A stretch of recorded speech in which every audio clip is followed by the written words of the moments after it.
네, 선재규 선임 기자 나와 계십니다. 어서 오세요. 안녕하세요. 네. 오늘 또 폭발 얘기가 있습니다. 이 얘기로 시작해 볼까요? 중동 상황이 또 좀 안 좋아질 것 같습니다. 네.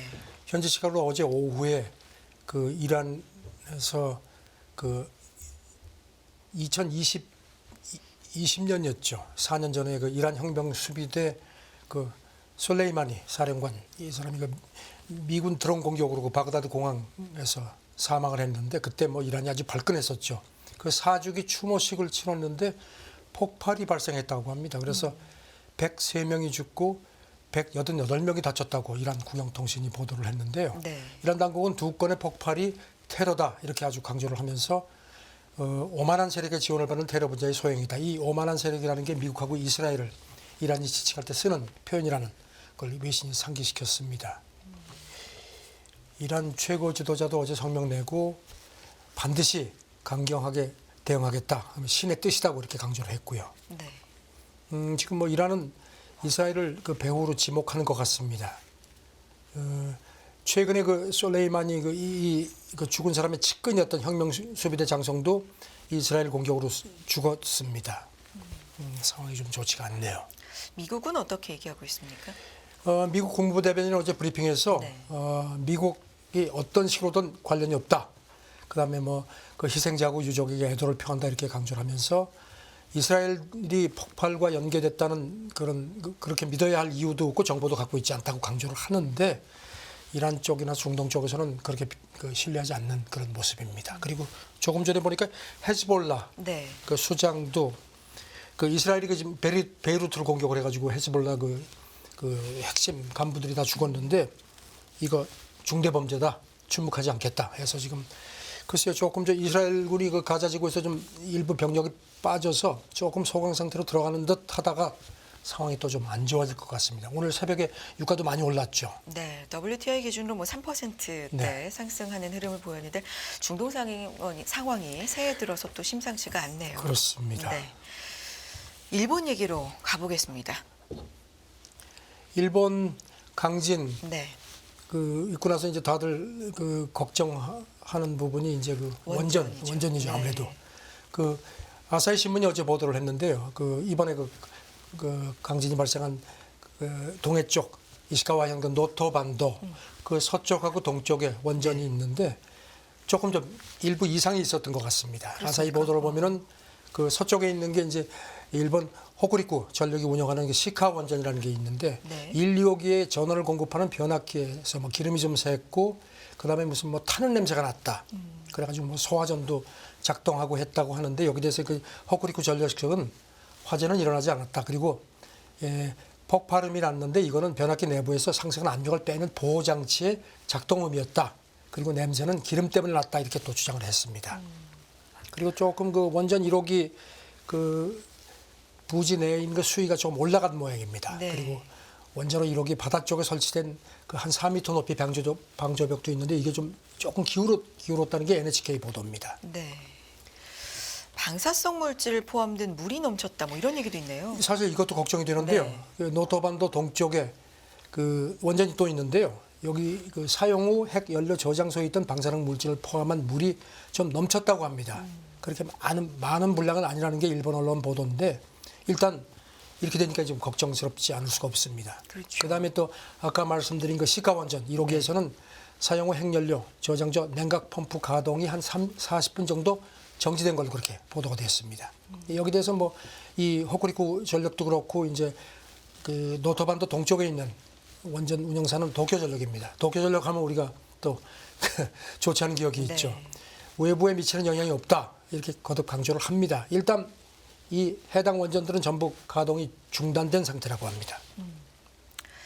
자, 주변 국가인 우리나라 그리고 중국 쪽도 굉장히 좀 촉각을 곤두세우고 있죠. 이런 문제에 대해서는 어떤 얘기들 나오고 있습니까? 중국 관영 매체가 그 우려를 표명을 했습니다. 글로벌 타임즈가 어제 논평을 했습니다.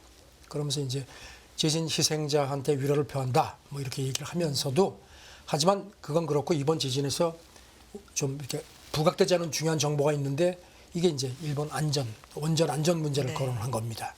그러면서 진앙이 그 이시카와현에 있는 노토반도지만 그 충격은 홋카이도에서 규슈이라는 광범위한 지역에 영향을 미쳤다. 그렇게 얘기를 하면서 그 일본 북부 동해 쪽 해안에 원전이 한 22기가 설치해 있는 점을 상기를 시켰습니다.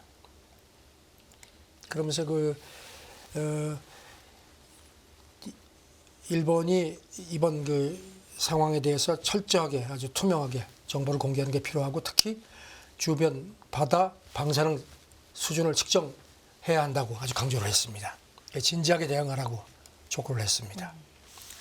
사실 안전에는 크게 문제가 없다 이렇게 발표한 것에 대해서도 뭔가 정확한 내용이길 바란다 이런 언급도 좀 했네요. 글로벌 타임스도 이렇게 지적을 하면서도 무슨 아주 강하게 비판하지는 않았습니다.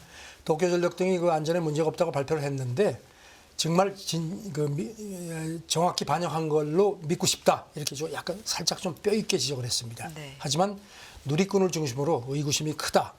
그리고 일본이 세계에서 가장 원전 집중도가 높은 국가인 것도 있고 그 과거 핵사고에 잘못 대처한 전력이 있다. 이제 그 동인도 동일본 그때 그 대지진 이후에 네. 후쿠시마 원전 얘기를 한 겁니다. 그래서 이런 과거의 실수를 반복하지 않길 바란다. 일본인의 안전도 그렇고 국제사회의 보편적인 우려라고 상기시켰습니다. 우리나라도 언급이 있죠. 네. 네. 그 박구현 국무조정실 그 1차장이 어제 우리가 지금 후쿠시마 오염수 관련 정례 브리핑을 하거든요. 거기서 언급을 했습니다. 우리 해역하고 원전에 미치는 영향은 없다고 강조를 했습니다. 그리고 우리 원전이 후쿠시마 사고 있고 나서 해수면으로부터 한 10m 이상 이제 이런 상태에 있고 또 그 사고 이후에 모든 국내 원전에 방수문하고 배수 펌프를 설치했기 때문에 지질이라든가 해일에 침수에 철저하게 대비되어 있다고 강조를 했습니다. 네. 또 일본 쪽에서도 자기네가 확인한 결과 이상이 확인되지 않았다는 점을 통보해 왔다고 그렇게 덧붙였습니다. 네. 뭐 새해부터 일본도 지진도 있고요. 항공기 네, 화재도 그렇습니다. 있었고 그렇습니다. 상당히 좀 일이 많은데 일단 더 이상 좀 피해가 없기를 바랄 뿐이고 원전도 계속해서 좀 지켜봐야 될 것 같습니다. 다음 얘기해 볼까요? 하버드대 총장이 결국에는 잦은 사퇴를 했네요. 이게 논문 얘기죠? 기억하시겠지만 네. 12월 초였죠. 하원 청문회에 가서 미국 하버드 대학 그다음에 펜실베니아 대학 등 MIT도 그렇고요. 이른바 아이비리그 대학 내의 반유태주의 학생들 좀 움직임이 컸죠. 그러니까 이제 보수 세력들이 발끈하고 하원 청문회에서도 이 점을 공격받았는데 당시에 이 클로드 게이 총장 이 사람은 이제 하버드 대학 개교 이래 첫 흑인 총장이죠. 그때 가서 하버드 대학에는 표현의 자유가 있다 이렇게 얘기를 했거든요. 네. 그래가지고 이제 그것 때문에 아주 엄청나게 공격을 받았는데 그런 와중에 논문 표절 의혹이 제기가 됐습니다. 이게 과거 박사 논문 도편에서 인용이 조금 좀 불투명하다는 지적이 있고 그래서 이게 문제가 됐는데 여기 대해서 애초에 하버드 대학 쪽에서는 이 부분만 수정하면 별 문제가 없다고 이렇게 옹호를 했었는데 새해 들어서 표절 의혹이 또 나왔습니다. 네. 그러니까 이제 하버드 대학 쪽에서 안 되겠다 싶었든지 아마 내부적으로 협의를 한 것 같은데 본인이 그저께 학생들하고 교직원들한테 이제 공개서를 보내서 내가 물러나는 게 학교를 위해서 최선이라고 판단했다. 이사회하고도 상의했다. 이렇게 하면서 사퇴 의사를 밝혔습니다. 네. 그런데 지금 미국 언론도 그렇고 분석은 물론 논문 표절 문제가 하나의 빌미가 됐지만 결국은 이 반유대주의 움직임에 대해서 이 게이 총장이 강하게 대응하지 않은 데 대한 그런 여파가 큰 거라는 식의 분석이 나옵니다. 이 의혹이 미국 하원 청문회 이후에 좀 본격화 그렇죠. 된 거죠. 그렇죠. 그랬습니다. 네. 그리고 또 기억하시겠지만 그때 청문회에 이 총장 게이 총장하고 같이 펜실베니아 대학 엘리자베스 맥일 총장도 갔었는데 이 사람은 청문회에 있고 나서 나흘 만에 사퇴했죠. 네. 사퇴해서 결국 이제 하원 청문회 있고 나서 한 달 만에 아이비리그 총장 2명이 잇따라서 물러난 겁니다. 근데 이 하버드대에서 총장이 물러난 어떤 기록으로 봤을 때 최단기 네. 총장이라면서요. 네. 하버드 대학이 1636년에 개교를 했는데 네. 그 이후에 이렇게 가장 단명한 총장이 됐습니다. 하버드 대학은 이제 임시 총장을 교무처장을 임명을 했는데 이 사람은 하마스에 대해서 상당히 비판적 시각을 보여온 인물이라고 합니다. 네. 그렇군요. 자, 다음 얘기는 미국 대선 분위기 얘기 좀 해보겠습니다. 트럼프 전 대통령 어떤 움직임을 지금 보이고 있습니까? 트럼프가 요즘에 뭐 상당히 탄력을 많이 받고 있죠. 그 최근 조사에서 경합주에서도 지금 한 군데 빼고는 모두 바이든한테 이기는 걸로 돼 있고요. 네. 그래서 그런지 본인이 뭐 경합주는 뭐 물론이고 그동안에 그 지난 대선도 그렇고 민주당 텃밭이 몇 군데 있는데 내가 거기도 한번 뚫어보겠다 이런 자신감도 보였습니다. 네. 그 트럼프가 미국 보수 매체 브레이트바트 뉴스하고 인터뷰한 게 그저께 공개가 됐습니다. 그러면서 내가 좀 어리석은 일일 수도 있지만 뉴욕, 뉴저지, 버지니아, 뉴멕시코, 미네소타 지난 몇 년 동안 공화당이 승리하지 못한 곳에서 열심히 뛰려고 한다. 이 열심히 뛴다는 얘기가 이제 한번 해보겠다는 겁니다. 네. 그러면서 뭔가 분위기를 바꾸겠다 이렇게 얘기를 했습니다. 이제는 민주당 텃밭까지도 공략해보겠다. 예, 그러면서 뉴욕을 집중적으로 얘기를 했습니다. 네. 뉴욕주요. 여기를 야수의 소굴이라고까지 표현을 했습니다. 야수라는 게 이제 그 자기 반대 세력이겠죠. 그러면서 필요하면 내가 메디슨 스퀘어 가든도 빌려가지고 집회를 하겠다. 여기서는 그 지난번 뉴욕 주지사 선거 때 공화당 후보가 47.1%를 얻었는데 아깝게 졌거든요. 네. 그러니까 이제 그거를 상기시켰습니다. 박빙 승부로 졌기 때문에 충분히 승리할 기회가 있다고 본다. 이렇게 얘기를 했습니다. 그런데 뭐 지금 2020년 대선 때도 트럼프가 이런 식의 그 공약을 했었는데 그 당시에 미네소타하고 뉴멕시코 여기 이제 민주당 텃밭이죠. 여기 아주 뭐 집중 그 투입을 했었는데 뒤집기를 실패를 한 적이 있습니다. 이런 네. 점을 또 미국 의회 전문지가 상기시켰습니다. 트럼프 전 대통령과 거리를 지금까지는 둬왔던 공화당 의원들도 좀 돌아서는 분위기가 있다고요?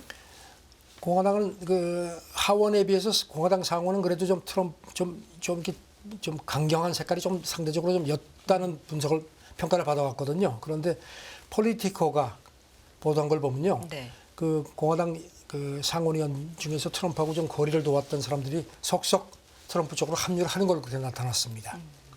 릭 스콧, 뭐 플로리다 쪽도 그렇고 이런 5명이 최근에 트럼프 쪽으로 합류를 해서 지금 연방 상원 공화당 의원이 49명인데 그 중에서 18명, 그건 한 40%가 이제 트럼프 쪽으로 이제 돌아섰다는 겁니다. 네. 그런데 지금 아직도 미치 맥코넬 그 상원 공화당 원내대표 같은 사람은 거리를 두고 있습니다. 이 사람은 지금도 트럼프를 간판으로 세워가지고 이번 선거를 하는 게 대선은 모르겠지만 의회 선거도 같이 하니까요. 그거는 악재가 될 수도 있다는 그런 좀 신중한 입장을 계속 취하는 걸로 되어 있습니다. 네.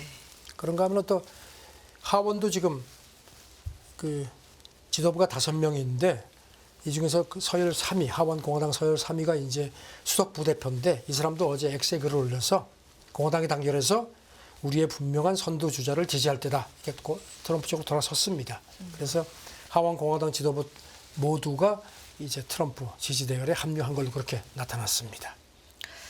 그런데 이제 트럼프의 후보 자격 자체를 가지고도 지금 좀 논란이 많은 상황이기 때문에 그렇죠. 계속해서 좀 여러 가지 이슈를 지켜볼 필요가 있을 거는 같고요. 바이든 쪽은 어떻습니까? 지금 바이든은 뭐 완전히 밀리고 있는데 네. 이거를 뭐 역전의 기회를 잡으려는 그런 모습이라는 게 그 더힐 보도입니다. 네. 이제 곧 이제 공화당 경선이 시작이 되죠. 민주당도 이제 뒤늦게 이제 뒤에서 시작이 되는데요. 그렇게 되면은 트럼프가 극우 본색을 더 드러낼 것 같다. 그러니까 그걸 반전의 기회, 특히 중도층을 겨냥해서 반전의 기회로 삼고 있다는 게 더힐 분석입니다. 지금 사실 그 바이든은 지지율도 지지율이지만 이스라엘 하마스 전쟁 때문에 자기 지지층도 지금 분열을 네. 보이는 그런 상황이거든요. 사실 그래서 현직 대통령으로는 지금 가장 좋지 않은 재선을 겨냥하는 입장이 됐습니다. 지금 보니까 바이든이 트럼프는 물론이고요. 그 니키 헤일리 전 유엔 대사 이 공화당 잠룡으로 지금 분석이 되는데 뜨고 있죠 요즘에. 거기하고도 양자 가상 대결에서 밀리는 걸로 돼 있거든요. 그러니까 지금 한번 본격적으로 한번 치고 올라오겠다는 건데 CNN 보도를 보면은 그 올 1분기에 이제 공화당 경선이 공식적으로 시작되면은 그때 반전 계기를 마련할 수 있을 걸로 캠프 내에서 기대를 한다는 겁니다. 그럼 바이든 대통령은 트럼프 트럼프 전 대통령이 뭔가 말실수, 연설 그렇죠. 중에 그걸 이런 기대하는 걸 좀 겁니다. 기대하는 겁니까? 지금 뭐 이미 뭐 히틀러 비유도 많이 나왔고 하는데 이제 공화당 경선전이 이제 가열되면은 트럼프가 더 과격해질 거다. 그렇게 되면은 그 역전 기회가 올 수 있다는 겁니다. 그래서 지금 이런 걸 더 그 트럼프가 실수하는 것만 이제 더 기다리는 그런 입장이라는 건데 네. 여기 대해서 또 그 공화당 캠프 내에서도 여러 가지 그 지적들이 있다는 겁니다. 특히 뭔가 좀 이렇게 핵심 의제 같은 걸 좀 부각시켜야지 이렇게 상대방의 실수만 기다리는 건 안 된다. 그러면서 2기 집권 시에 어떤 의제를 확실하게 제시를 해라. 네. 그 다음 달 초에 이제 국정연설을 하게 되는데 그때 뭔가를 내놓으라는 겁니다. 그래서 이제 지금 CNN 관측은 그 오바마 케어 확대 문제, 그다음에 학자금 대출 탕감, 억만장자 과세 같은 바이든 핵심 의제를 더 강하게 제시를 하지 않겠느냐 이런 관측도 합니다. 네. 이제 본격적으로 미국의 대선전이 시작이 되는 것 같습니다. 그러네요. 자, 월가에서 또 아시아 증시 그리고 특히 우리 증시에 대한 분석이 나왔는데 요거 좀 소개해 주실까요? 네, 월가 쪽에서도 미국 네. 대선이 이제 포함해서 이제 우리도 그렇고 올해 올해. 전 세계적으로 선거가 많죠. 그렇죠. 과연 이런 그 정치 바람이 어떤 영향을 주느냐를 이제 분석을 해봤는데 네. 아시아 증시가 미국보다는 어떤 이런 선거 혼란에 비교적 상대적으로 잘 버티지 않겠느냐 그런 분석을 했습니다. 그러면서 아시아 각국이 지금 미국에 비해서 정책 연속성 전망이 더 높다는 겁니다. 지금 뭐 바이든에서 만약에 트럼프로 넘어가면 워낙 이제 변동이 클 걸로 그렇게 본다는 거고요. 그리고 또 성장 같은 것도 아시아 그 주요국들이 미국에 비해서는 상대적으로 좀 탄탄한 편이고 특히 주식 밸류 네. 또 미국에서 낮기 때문에 이런 것들이 어떤 아시아 증시가 선거 혼란에 비교적 잘 버틸 수 있을 걸로 그렇게 관측하는 기반이 된다는 겁니다. 네. 변동성은 좀 낮고 선거의 혼란도 미국보단 잘 버틸 것이다. 네. 이런 그리고 이제 얘기인데요. 우리나라하고 대만 특히 우리 같은 경우는 우리도 이제 선거가 있는데 네. 그 선거의 어떤 변수보다는 반도체 회복 사이클 그 정도에 따라서 그게 더 오히려 더 그 영향을 주지 않겠느냐 증시에 그렇게 또 네. 봤습니다. 대만도 그렇고요. 반도체가 중요하다. 구체적으로는 뭐 어떤 얘기 또 하고 있습니까? 어, 일단은 미국에 비해서는 우리는 물론 올랐지만 좀 네. 아쉬운 상황이잖아요. 그렇죠. 네. 지금 뭐 밸류 디스카운트가 더 커져 있는 상태죠. 네. 코스피 같은 경우도. 그래서 지금 이런 것들이 좀 더 긍정적으로 작용할 것 같다. 그리고 글로벌 반도체 회복 사이클 지속성이 우리나라하고 대만 선거 결과보다 선진국 소비자 가처분 소득 등에 더 좌우되지 않겠느냐는 그런 분석도 했고요. 네. 그 다음에 이제 인도하고 인도네시아 같은 경우는 선거 결과에 대해서 어떤 그 설사 정권이 바뀐다고 해도 크게 뒤집어지지 않을 거다. 왜냐하면 인도네시아 같은 경우는 이제 조코위 대통령이 퇴임을 해도 이 사람이 워낙 인기가 좋아서 영향력을 유지할 것 같다. 그리고 인도는 지금 모디 총리가 이끄는 집권당이 총선 승리가 좀 낙관되는다는 점도 상고시켰습니다. 그리고 인도하고 인도네시아가 지금 성장 탄력도 좋다고 지적을 했고요. 네. 그리고 지금 아시아 같은 경우는 미국보다 그 주가 지수 상승률 측면에서 한 15% 포인트 가량 뒤져 있는 것도 그래서 어떤 기대하는 부분이라는 것도 지적이 됐습니다. 알겠습니다. 다음 얘기를 좀 해볼게요. 밀레이가 히틀러의 전철을 밟는다 경고했다는데 이게 노벨 평화상 수상자의 언급이라고요. 어떤 얘기죠? 앞서서 뭐 멕시코 네. 대통령하고 그 콜롬비아 대통령도 그 히틀러의 비유를 했었는데요. 이번에는 그 아르헨티나 노벨 그 1980년 노벨 평화상 수상자입니다. 네. 아돌포 페레스 에스키벨. 이 사람은 올해 92살 이제 원로죠. 근데 이번에 그 아주 강하게 비판을 했습니다. 이 밀레이 그 행정부가 지난주에 자기네 국회에다가 이제 이런 그 국가 비상사태를 이유로 해서 어떤 그 특별 이행 조치에 대한 그 법안을 보낸 게 있습니다. 그 안에 보면은 앞으로 2년 동안 입법부 권한을 행정부에 이양해라. 지금 뭐 비상사태이기 때문에 그렇게 이제 그런 걸 요구를 했는데 이 그 에스키벨이 이거를 네. 딱 집어서 꼭 예전에 히틀러가 했던 거하고 똑같다 이런 겁니다. 그러면서 그 히틀러가 선거로 선출이 됐었지 않습니까 당시에. 그리고 1933년에 독일 국회에 특별 권한, 지금 나라가 비상사태이기 때문에 의회 권한을 나한테 달라 이렇게 요구를 했고 이제 그렇게 돼서 그리고 나서 결과는 정적하고 노조 그다음에 사회운동가들을 대거 숙청을 하기 시작했다는 겁니다. 그래서 그렇게 될 수 있다고 아주 강하게 비판을 했습니다. 네. 이런 역사를 잊어서는 안 된다. 예, 뭐 이런 이런 흑역사를 취지겠네요. 예, 절대로 네. 망각하면 안 된다. 하고 또 이제 그 다음에 또 지금 그 밀레이 새 정부가 이른바 그 시위 규제를 대폭 강화를 했습니다. 네. 근데 그것도 말이 안 된다.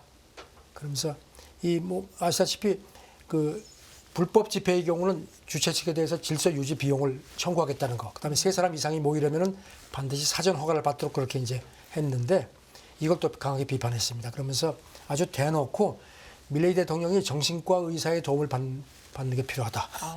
근데 이렇게 얘기를 했는데 어떤 반응을 보일지가 모르겠네요. 근데 이 밀레이 대통령을 히틀러에 비유한 게 에스키벨이 처음은 아니라고요. 아까 말씀드렸죠. 네. 멕시코 대통령도 그러니까요. 그 히틀러가 과거에 그런 얘기를 했죠. 초인플레 덕택에 지도자로서의 입지를 다졌다. 지금 아르헨티나도 지금 하이퍼 인플레 심각하죠. 그래서 지금의 아르헨티나 상황이 비슷하다고 했고요. 그다음에 콜롬비아 대통령도 이제 이 밀레이가 뭐 인간 쓰레기, 뭐 배설물, 뭐 별 얘기를 다 했는데 바로 히틀러가 했던 거하고 똑같은 얘기라고 앞서서 꼬집었었습니다. 아르헨티나 밀레이 대통령 얘기도 자주 나오네요, 요즘에. 자꾸 나오게 네. 되네요. 워낙 이 뉴스를 많이 만들어내네요. 자, 다음 얘기해 봅니다. 사우디가 브릭스 회원국으로 공식 가입했다고요? 이거 사우디 보도네요? 네. 네. 작년 8월에 그 브릭스 정상회담 때 이미 그 승인을 했죠. 네.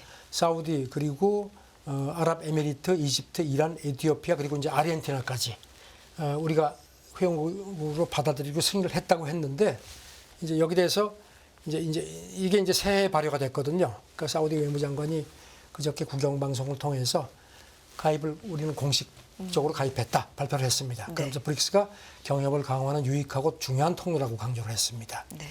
지금 다른 나라들도 뭐 자동적으로 이제 가입이 돼서 이제 그동안에 브릭스가 5개국이었던 게 회원국이 이제 10개국으로 2배로 늘었죠. 네. 하지만 아르헨티나는 밀레이가 되고 나서 우리는 들어가지 않는다고 해서 빠졌죠.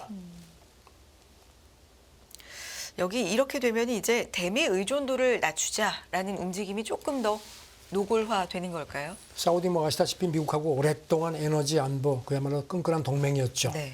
근데 지금 이제 뭐 미국과 중국이 자꾸 충돌하고 또 우크라이나 전쟁이 있고 막 이러면서 이제 사우디가 이제 뒤로 빠졌죠. 그러다가 이제 이렇게 브릭스까지 공식 가입을 하니까 이제는 진짜 미국하고 이제 결별하는 수순에 들어간 겁니다. 네. 그동안에 아시다시피 뭐 에너지 문제에서 미국하고 상당히 공조가 잘 됐었는데 이제 얼마 전부터 이제 감산 문제 같은 거 놓고 이제 아주 노골적으로 대들기 시작했고요. 그리고 특히 이제 오펙 플러스는 사우디하고 러시아가 이제 주도를 하는데 이렇게 되면 이제 브릭스 회원국으로 이제 더 엮이니까 더욱더 공조가 강화될 수밖에 없습니다. 네. 중국도 브릭스 회원국이고 아시다시피 중국이 그 개입해서 사우디하고 이란이 그 국교 회복했죠. 이런 상태가 되니까 이제 사우디가 브릭스에 공식 가입한 거는 이제 앞으로 그 미국의 중동 정책이라든가 전반적인 국제 이런 지정학적 움직임에도 큰 변수가 될 걸로 보입니다. 미국을 견제하는 흐름, 뭐 유가 공조 이런 것도 조금 더 견고해질 것이다. 어제도 말씀드렸지만 중동이 예전의 중동이 아닙니다. 그렇죠. 일단 브릭스 회원국은 5개국에서 10개국으로 뭐 작년에도 나왔던 얘기입니다만 이게 새해 들어서 공식적으로 이제 공표가 됐다. 라는 얘기까지 전해드리겠습니다. 워싱턴이 국제뉴스 여기까지 듣겠고요. 선재규 선임기자 함께했습니다. 고맙습니다. 감사합니다.